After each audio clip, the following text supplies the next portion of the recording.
তেলের বাজারে ঠাড়া পড়ছে। আমাদের সরকার বলতেছে তেল আছে, বাট আমরা সিরিয়াল দিলে 3 ঘন্টার নিচে তেল পাচ্ছি না। ডিউটি হয়েছে আমার 8 ঘন্টা, কিন্তু তেলের জন্য বয়ে থাকি আমি 6 ঘন্টা।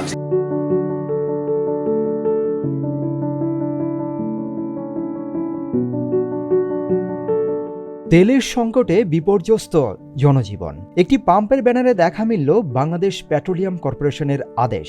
বৈশ্বিক জ্বালানি পরিস্থিতি বিবেচনায় সকল সম্মানিত গ্রাহককে প্রয়োজনের অতিরিক্ত জ্বালানি ক্রয় না করে স্বাভাবিক ক্রয় প্রক্রিয়া বজায় রেখে সাশ্রয়ী ব্যবহারের জন্য অনুরোধ করা হচ্ছে। অব্যাহত তেল সংকট বর্তমানে চরম আকার ধারণ করেছে। তেলের পাম্পে গাড়ির লাইন দীর্ঘ থেকে হচ্ছে দীর্ঘ। জ্বালানি তেলের সংকট যেন কাটছেই না। তেলের বাজারে ঠাড়া পড়ছে। তেল একদম গাড়িতে তেল নাই, তেল না থাকার কারণে এখন এই তেল না নিয়ে তো আর যেতে পারতেছি না। গাড়ি মানে রিস্কায় করে গাড়ি নিয়ে যাওয়া লাগবে, এই পরিস্থিতিতে আছে। তেলের জন্য সারা সময় পার হয়ে যাচ্ছে, অন্য কাম তো করার কোনো ব্যবস্থা নাই। অনেক ভোগান্তিতে আছে আমরা তেলের জন্য। যেসব পাম্প খোলা আছে সেগুলোর সামনে সকাল থেকেই দীর্ঘ লাইন দেখা গেছে। অনেকে আবার তেল না পেয়ে ফিরে গেছেন। মোটরসাইকেল, ব্যক্তিগত গাড়ি সহ বিভিন্ন যানবাহনের চালকদের ঘন্টার পর ঘন্টা অপেক্ষা করতে দেখা যায়। তারা বলছেন এজন্য খুব বিপাকে পড়তে হচ্ছে তাদের। আমাদের সরকার বলতেছে তেল আছে, বাট আমরা সিরিয়াল দিলে 3 ঘন্টার নিচে তেল পাচ্ছি না। তাদের মন করা মতো তেল দিচ্ছে, আমাদের ইচ্ছে মতো তেল তারা দিচ্ছে না। রাজধানী জুড়ে জ্বালানি তেল সরবরাহে অস্থিরতা কাটছেই না।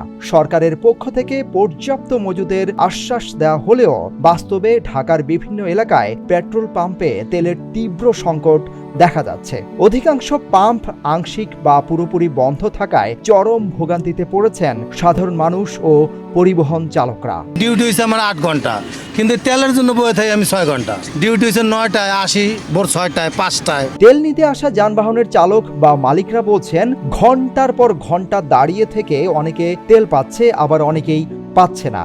কিন্তু একটি পাম্পের ম্যানেজার বলছেন ভিন্ন কথা। আমাদের এখানে সমস্যা নাই, সমস্যা নেই। লাইন ছাড়া যেগুলো আসে এগুলোই সমস্যা করতেছে, আর কিছু না। আমাদের কতগুলো 10টা মেশিন চলতেছে, 3 ঘন্টা 4 ঘন্টা দাঁড়া থাকার এইখানে হয় না, অন্যখানে হইতে পারে। এদিকে তেল না থাকা একটি পাম্পে কথা বলে জানা যায় গাড়ির চালকদের এই মুহূর্তে তেল নেই বলার পরও সবাই দাঁড়িয়ে আছে।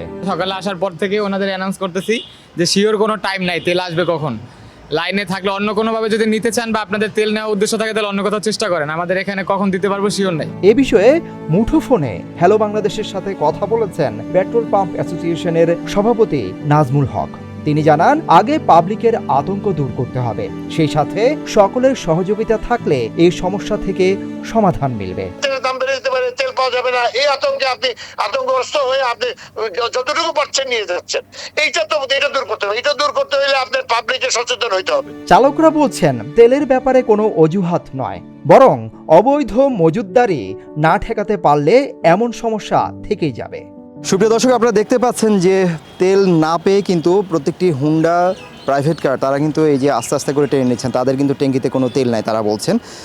এখানে তারা সরকারের কাছে একটা আবেদন জানিয়েছেন যে খুব তাড়াতাড়ি যাতে এই সমস্যার সমাধানটি হয়ে যায়। বিভিন্ন পেট্রোল পাম্পের এলাকা ঘুরে সিদ্দিকুর রহমান রোমন, হ্যালো বাংলাদেশ, ঢাকা।